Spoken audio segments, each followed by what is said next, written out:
Je crois pas, qu'il y ait de modèle idéal de journaliste. Il y a des qualités à avoir pour être un bon journaliste, ça c'est certain, la curiosité, l'esprit d'ouverture, des compétences techniques de plus en plus poussées, hein, que ce soit maîtriser une caméra, maîtriser l'écriture photo, maîtriser l'écriture tout court et éviter de faire des fautes d'orthographe.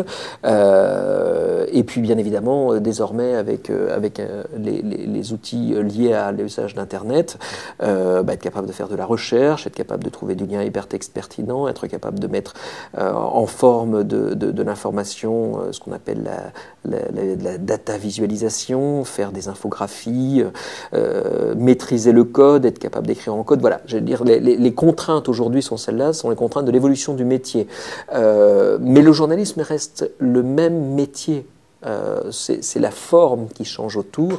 Les fondamentaux du journalisme qui sont la vérification de l'information, la recherche de l'information, elle ne change pas en soi.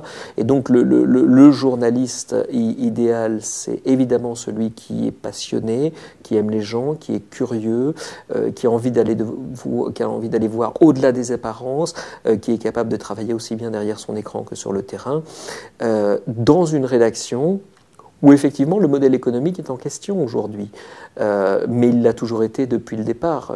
Je rappelle simplement que la presse à la base sont des feuilles publicitaires, et quand il n'y avait pas assez de publicité, il y avait des trous, et donc pour combler ces trous, on faisait du texte. C'est comme ça que le journalisme pur est né.